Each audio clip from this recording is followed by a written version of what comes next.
It is the second week of March 1945, somewhere in the flat farmland east of the Rhine, and a column of American infantry has stopped dead at the edge of a plowed field. Ahead of them, the ground looks ordinary enough: churned earth, a broken fence line, a farmhouse with its roof half torn away by an earlier artillery barrage.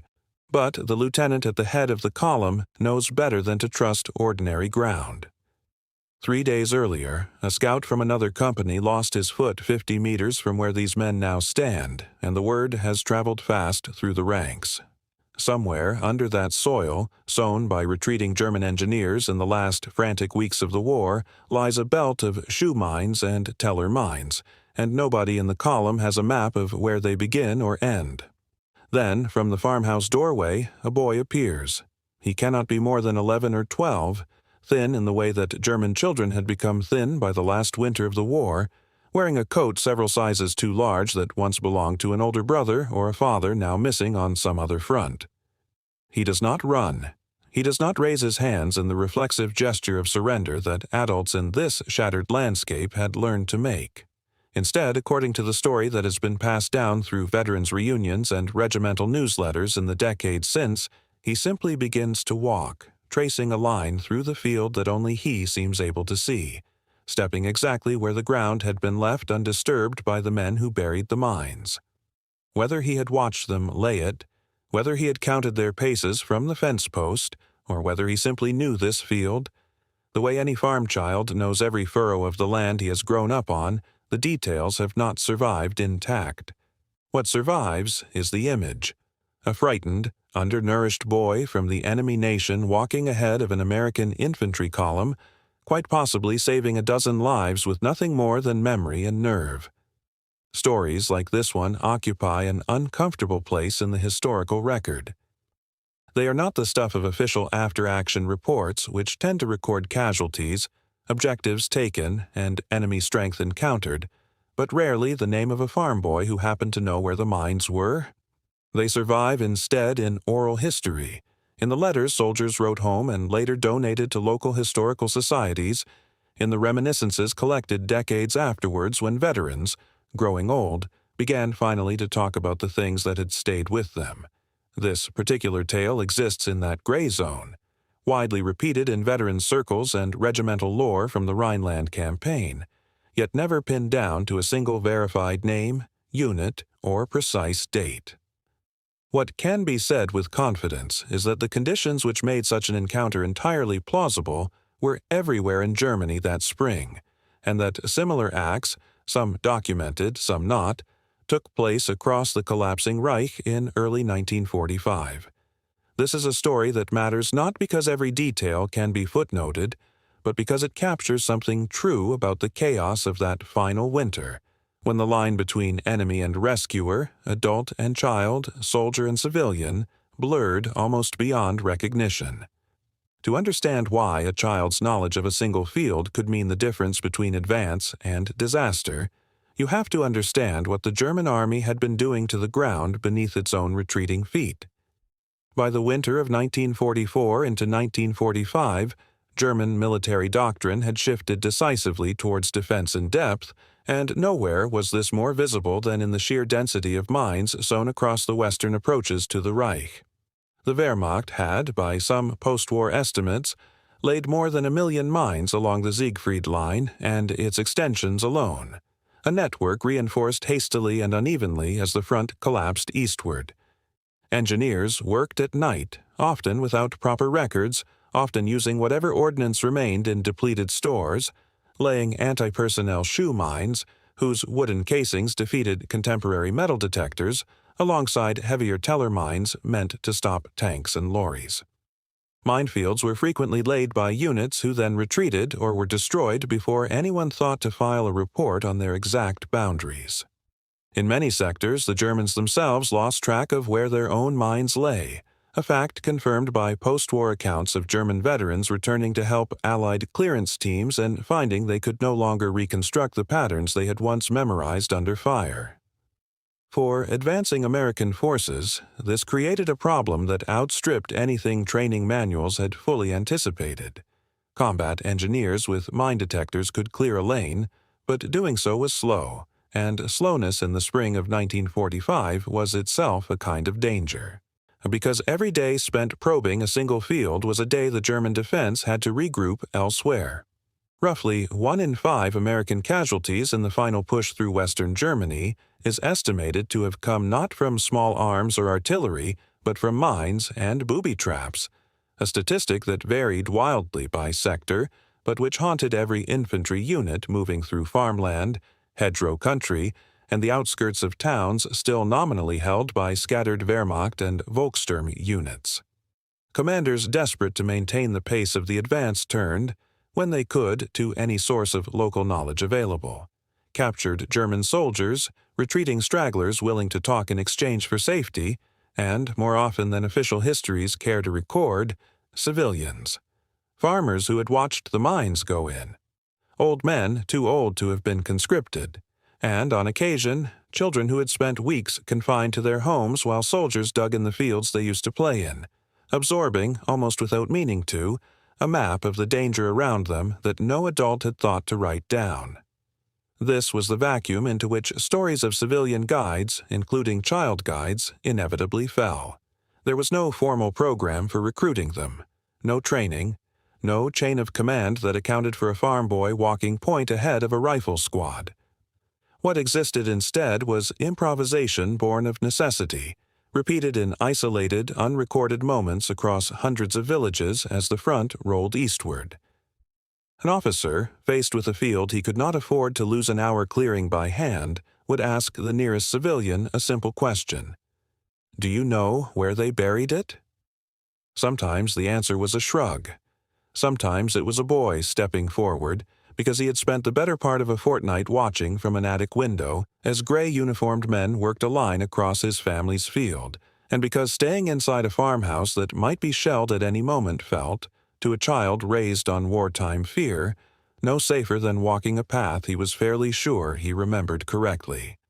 What made a child's knowledge valuable in these circumstances was not expertise in the technical sense, but proximity and memory. Two things adults under occupation often lacked the leisure to cultivate.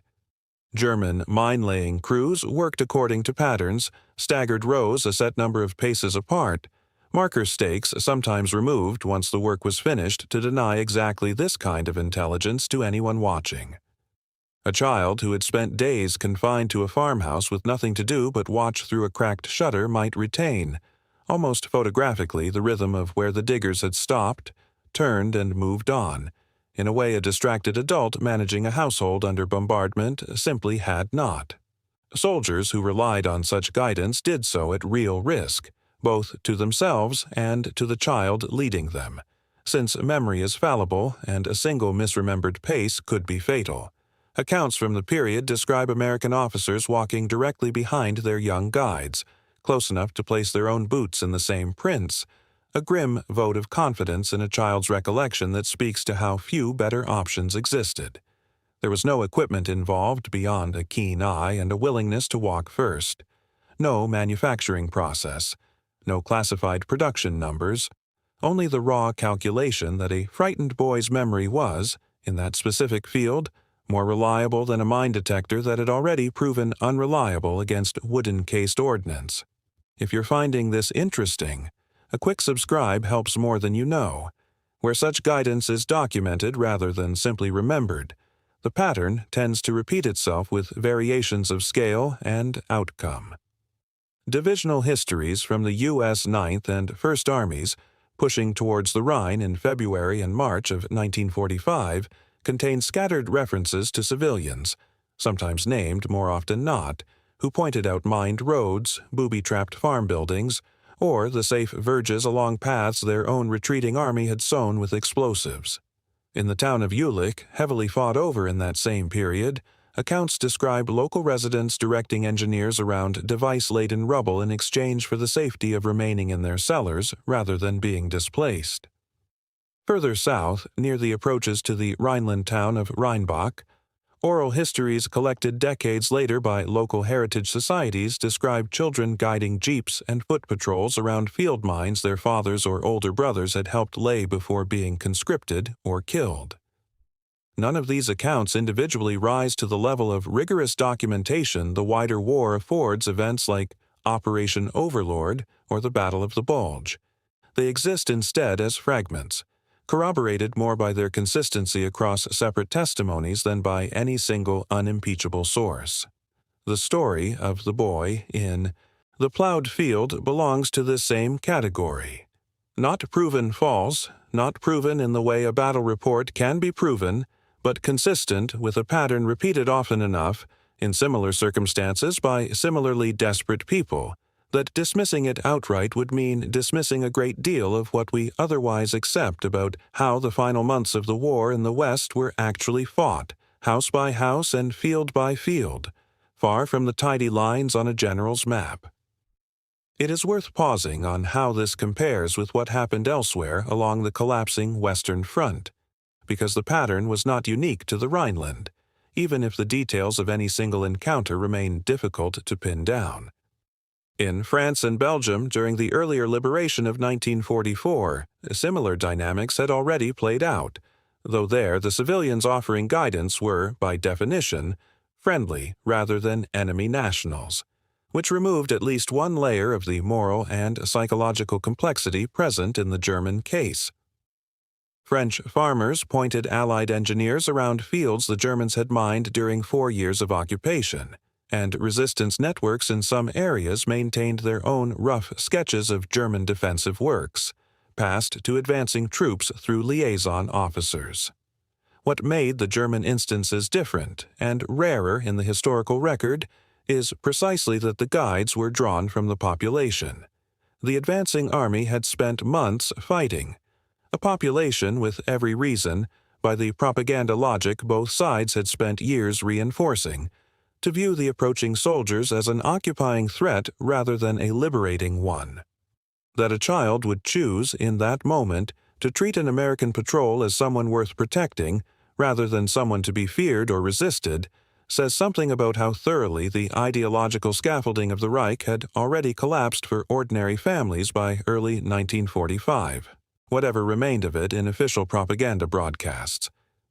Soviet forces advancing from the east encountered German civilians under vastly different conditions, and accounts of local guidance through minefields are correspondingly rarer and far more fraught, colored by a level of mutual fear and retribution that made this kind of spontaneous cooperation between defeated civilian and advancing soldier considerably less likely to occur, and even less likely to be recorded sympathetically where it did.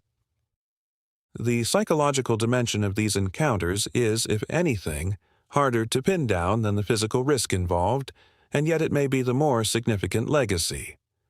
For American soldiers who had spent months fighting an enemy defined almost entirely by uniform and distance, the experience of trusting a German child with their lives, however briefly, cut against every instinct the war had trained into them. Veterans' letters from this period occasionally mention a peculiar disorientation that followed such moments. Relief at surviving the crossing, mixed with something closer to bewilderment, that the same nation whose army had planted the explosives now produced the child who led them safely round it. For the children themselves, records are almost entirely silent, though the handful of post-war interviews conducted with Germans who were young during this period describe a complicated mixture of fear, a desire simply for the fighting near their homes to stop, and in some cases a dawning, unwelcome awareness that they had just done something that placed them at odds with soldiers of their own defeated nation, whether or not any German troops witnessed the act. It is worth setting these civilian acts of guidance against the more systematic and more thoroughly documented methods both sides eventually adopted for dealing with the mine problem as the war ground towards its end. The German army itself, when time and material allowed, marked its own minefields with wire and warning signs, a practice intended to protect its own troops and civilians rather than to assist an advancing enemy, though retreating units frequently abandoned this discipline entirely under the pressure of collapse, leaving fields marked poorly or not at all. American engineers, for their part, developed increasingly systematic clearance procedures through 1944 and 1945, including the use of the SCR-625 mine detector, and, further along, experiments with flail tanks adapted from British designs to physically detonate mines ahead of an advancing column. These were solutions of materiel and doctrine, reliable in principle but slow and imperfect in practice against an enemy whose wooden-cased mines the detectors of the day often failed to register. Civilian guidance, when it happened, was never a substitute for these systems, and no responsible commander would have relied on a child's memory over proper clearance where time allowed it. It filled the gap that existed precisely because time so often did not allow it in the frantic weeks when territory changed hands faster than engineers could survey it, and it did so at a moral cost that official military history has rarely paused to weigh. The use, however voluntary it may have seemed in the moment, of a child's knowledge to solve a problem adults on both sides of the front line had created. The broader impact of these unrecorded acts of guidance is almost impossible to quantify, and honesty demands saying so plainly. No ledger exists of American casualties averted by civilian direction, German or otherwise, because such guidance left no paper trail, even where it succeeded and where it failed. The record is, if anything, even thinner, since a dead guide and a dead soldier rarely generated a report distinguishing cause from consequence. What can be said is that the pattern recurs often enough across separate testimonies, from separate sectors of the advancing front, that historians of the Rhineland campaign have increasingly treated civilian mine guidance as a real, if minor and largely unofficial, feature of how the final collapse of German resistance in the West actually unfolded on the ground, distinct from the version recorded in unit war diaries and divisional summaries. The material effect, where it can be traced at all, was almost certainly modest.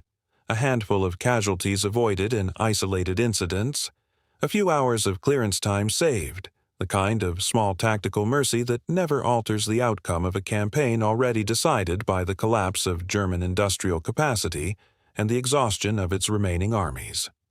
But the psychological effect, both on the soldiers who experienced it and on the historical memory that has since grown up around such moments, appears to have run considerably deeper than the material one. For the men who lived through it, these encounters became, by their own later testimony, some of the few moments in an otherwise brutal campaign that they chose to speak about at all in later life, precisely because they did not fit the expected shape of a war story. A soldier could describe an artillery barrage or a house-to-house clearance and know his listener understood the category of experience being described.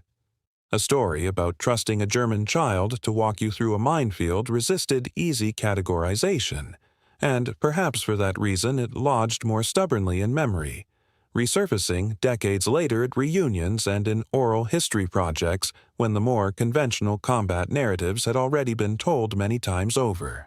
The story has also taken on a modest afterlife in local memory along the old front lines, where a handful of German towns maintain informal traditions, passed through families rather than published histories, of a grandfather or great-uncle who as a boy walked American soldiers safely through a field his own country's army had mined. These traditions rarely survive with the kind of corroborating detail that would satisfy a rigorous archive, and some have almost certainly grown in the telling, as family stories tend to do across 3 or 4 generations of retelling around dinner tables rather than in sworn testimony. That does not make them worthless as historical evidence, only evidence of a particular informal kind, more akin to folk memory than official record, and it is in that spirit that this account has been told here.